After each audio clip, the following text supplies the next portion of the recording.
சகல விதத்தில் நம்மை ஆறுதல் படுத்துகிற இயேசுவின் இனிதான நாமத்தினால் உங்களை வாழ்த்துகிறேன். இந்த நாள் நம்முடைய ஆவிக்குரிய சிந்தனைக்காக 2 கொரிந்தியர் 1:3 நான் வாசிக்கிறேன். நமது கர்த்தராகிய இயேசு கிறிஸ்துவின் பிதாவாகிய தேவனும் இரக்கங்களின் பிதாவும் சகல விதமான ஆறுதலின் தேவனுமாயிருக்கிறவருக்கு ஸ்தோத்திரம். இந்த இடத்தில் அருமையான வார்த்தை எழுதப்பட்டிருக்கிறது. சகல வித ஆறுதலை கொடுக்கிற அல்லது ஆறுதலாக இருக்கிற தேவனுக்கு ஸ்தோத்திரம். எப்படிப்பட்ட பாடுகள் இருந்தாலும் பாதைகள் இருந்தாலும் அநேக நேரங்களில் ஆறுதல் படுத்த முடியாமல் தவிக்கிற நேரத்தில் நம்முடைய ஆண்டவர் அவர்களை ஆறுதல் படுத்தி விடுவாராம். இன்னைக்கு நம்முடைய வாழ்க்கையில் ஒருவேளை பாடுகளின் பாதையில் கடந்து போகலாம்.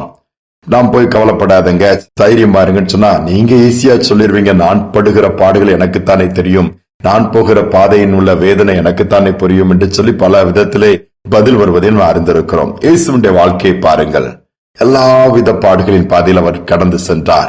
அவர் பசி என்றால் அவருக்கு தெரியும், பட்டினி என்றால் அவருக்கு தெரியும், வனாந்திரம் என்றால் அவருக்கு தெரியும். அவருடைய அநேக நேரங்களை வனாந்திரத்தில் செலவிட்டார். கைவிடப்பட்ட நிலைமை என்றால் எப்படி என்பதை சிலுவையிலே அவர் தொங்கும் பொழுது அதிகம் அவர் அனுபவித்திருக்கிறார். காட்டிக் கொடுக்கப்பட்டார், மறுதளிக்கப்பட்டார், என்னுமாய் புறந்தள்ளப்பட்டார், அடிக்கப்பட்டார், நொறுக்கப்பட்டார், வஸ்திரத்தை உரிந்தார்கள், அவமானப்படுத்தப்பட்டார். ஒரு பெரிய லிஸ்டே கொடுக்கலாம்.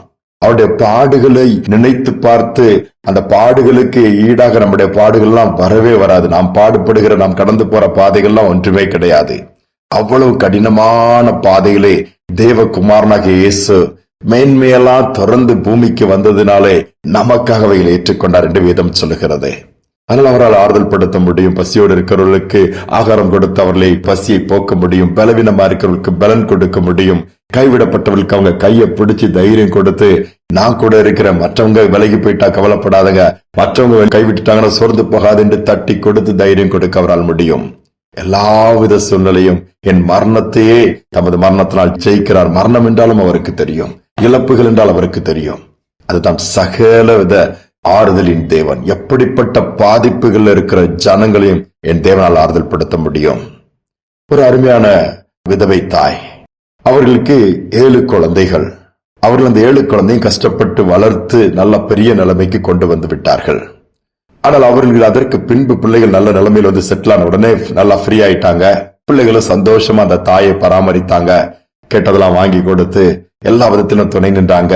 அந்த தாயும் ஊழியம் செய்ய ஆரம்பித்தார்கள். அந்த ஊழியம் எப்படிப்பட்டது என்று சொன்னால், கைவிடப்பட்ட நிலைமையில இளம் வயதிலே விதவையாகிற பெண்களை பார்க்கிறோம். விபத்திலோ வியாதியிலோ இல்ல பலவித காரணங்களினாலோ கணவன் மரிக்கும் பொழுது அந்த குட்டி பிள்ளைகள்லாம் விட்டுட்டு அவர் கடந்து போயிடுவாரு.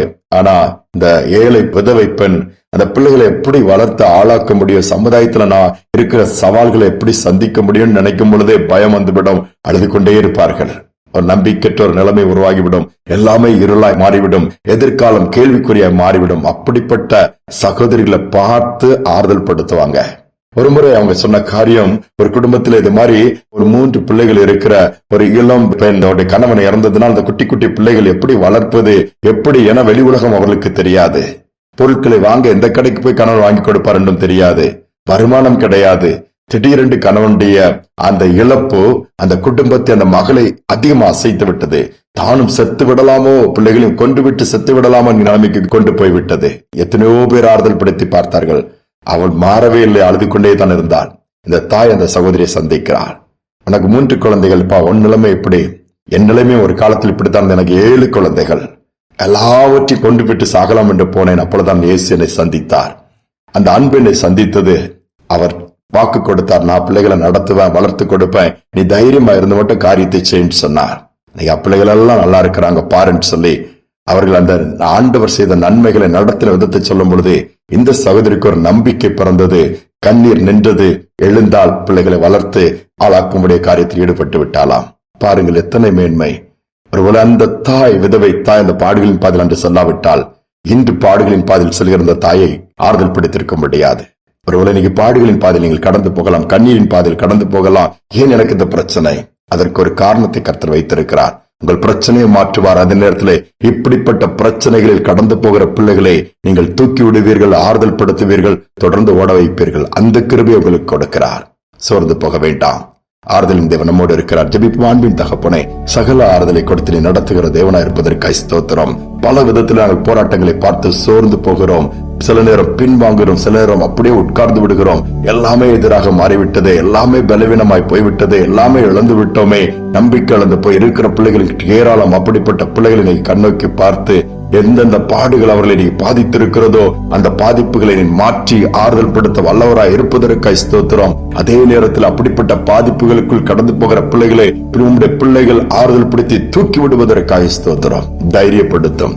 நாள் முழுவதும் கரம் இருக்கட்டும். துதிகனமை ஏற்றுக்கொள்ளும் இயேசுவின் நாமத்தில் பிதாவே, ஆமேன் ஆமேன். கடந்து போற பாதை பாடுகளை குறித்து கவலைப்படாதங்க, அவைகள் மாறும். அந்த பாதையில் கர்த்தர் ஆறுதல் கொடுப்பார். அதே நேரத்தில் அப்படிப்பட்ட பாதைகளில் ஆறுதலற்று தவிக்கிற பிள்ளைகளுக்கு நீங்கள் ஆறுதலா இருக்க போகிறீர்கள். அந்த பாக்கியத்தை கர்த்தர் கொடுப்பார். இந்த சிந்தனையோடு இந்த நாளை தொடருவோம். மீண்டுமாய் நாளை தினம் சந்திப்போம்.